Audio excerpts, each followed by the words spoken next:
প্রিয় চট্টগ্রামবাসী, আসসালামু আলাইকুম রহমতুল্লাহ। আপনারা কেমন আছেন? আমরা ভালো এবং মন্দের মাঝামাঝি আছি।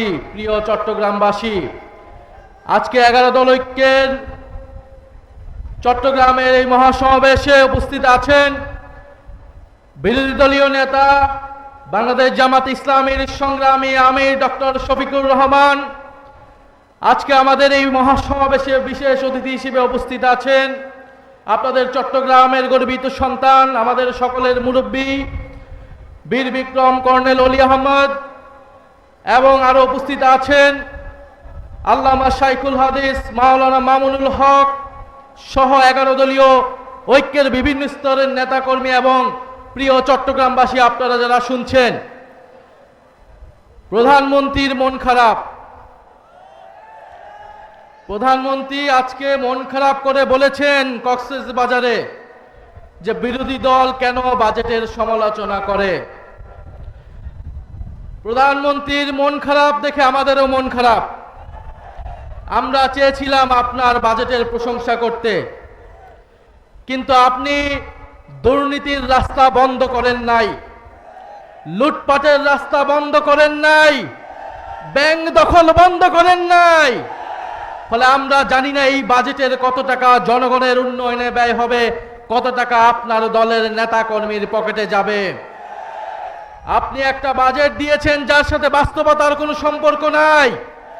জনগণকে স্বপ্ন দেখাচ্ছেন, যেই স্বপ্ন পূরণ করতে আপনি চূড়ান্তভাবে ব্যর্থ হবেন। একটা বাজেট দিয়েছেন যেই বাজেটকে বাস্তবায়ন করতে হলে আপনাকে কয়েক লক্ষ কোটি টাকা ঋণ নিতে হবে বিভিন্ন দেশ থেকে।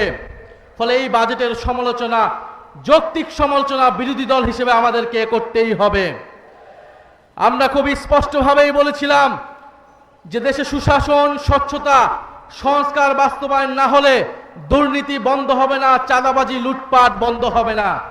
আজকে হারে হারে বাংলাদেশের জনগণ সেটা দেখতে পাচ্ছে। ব্যাংক দখল শুরু হয়ে গিয়েছে। ইসলামী ব্যাংকে নতুন করে আবার এস আলমের হাতে তুলে দেওয়ার বন্দোবস্ত করছে। আপনি যতই অস্বীকার করুন না কেন, আমরা জানি এস আলমের গাড়িতে চড়ে কে বাংলাদেশে সংবর্ধনা নিয়েছিল। এস আলমকে কারা প্রোটেকশন দিচ্ছে বাংলাদেশের জনগণ জানে। ইসলামী ব্যাংককে কাদের হাতে তুলে দেওয়া হচ্ছে এটাও বাংলাদেশের জনগণ জানে। বাংলাদেশের জনগণ জানছে, কিন্তু বাংলাদেশের জনগণ এটা মেনে নেবে না। বিদ্যুতের দাম নজিরবিহীনভাবে বৃদ্ধি করা হয়েছে। গ্রামে গঞ্জে কোথাও বিদ্যুৎ পাওয়া যাচ্ছে না, দিনে 8 বার 10 বার করে লোডশেডিং হচ্ছে। বিদ্যুতের দাম এই সরকারকে বাড়াতে হবেই, কারণ এই সরকার আওয়ামী লীগের সরকারের করা অসম চুক্তিগুলো এখনো বহাল রেখেছে।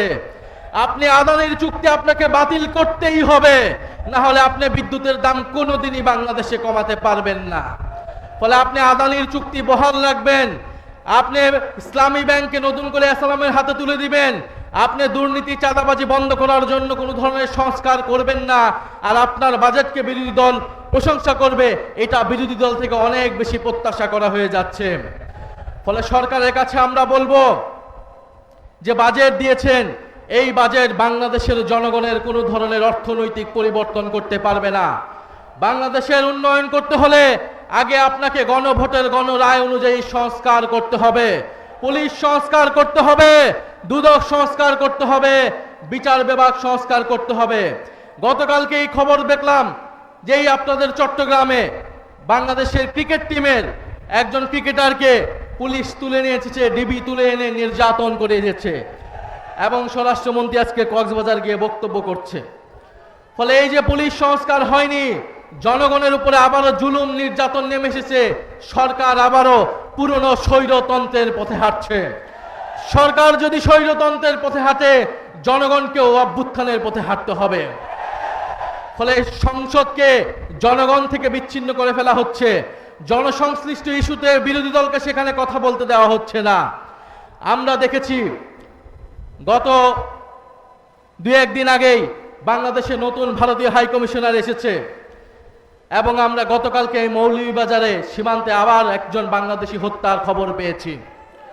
বলে উনি এসে যেই সুসম্পর্ক এবং বন্ধুত্বের কথা বলেছে, আমরা স্পষ্টভাবে জানিয়ে দিতে চাই সীমান্তে কাঁটাতার এবং বন্দুক দিয়ে নদীতে বাদ দিয়ে কোনো বন্ধুত্ব হয় না।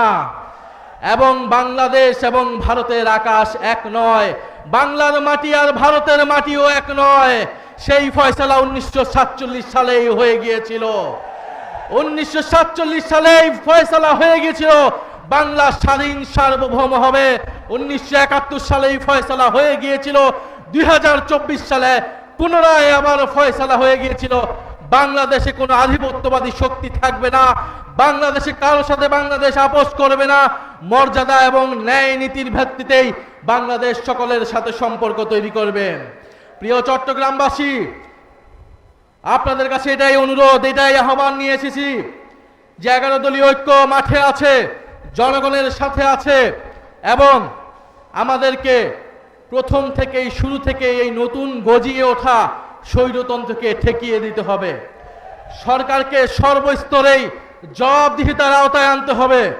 আমরা দেখেছি কয়েকদিন আগে চট্টগ্রামে কারা জুলাইয়ের গ্রাফিতি মুছে ফেলতে চেয়েছিল, আপনারা সেটা ঠেকিয়ে দিয়েছিলেন। এরকম প্রত্যেকটি জায়গায় জুলাই গণ অভ্যুত্থানের বিপক্ষে যারা যাবে, দুর্নীতি স্বৈরাচারের পক্ষে যারা যাবে, তাদের বিরুদ্ধে আপনাদেরকে দাঁড়াতে হবে। সরকারকে অবশ্যই জবাবদিহিতার আওতায় আনতে হবে, প্রত্যেকটা মন্ত্রীকে জবাবদিহিতার আনতে হবে। সেই দায়িত্ব আমরা সংসদে পালন করব এবং আপনারা যারা মাঠে আছেন, জনগণের নেতৃত্ব দিচ্ছেন, আপনাদেরকেও সেই দায়িত্ব পালন করে যেতে হবে। সরকারের হাতে খুব বেশি সময় নেই যদি সরকার এইভাবেই চলতে থাকে। ফলে সরকারের প্রতি আমরা আহ্বান জানাবো, জনগণের পক্ষে আসুন, জুলাই গণ অভ্যুত্থানের পক্ষে আসুন, নতুন বাংলাদেশের পক্ষে আসুন।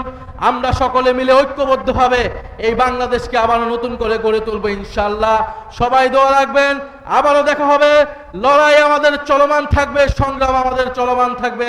আসসালামু আলাইকুম রহমতুল্লাহ।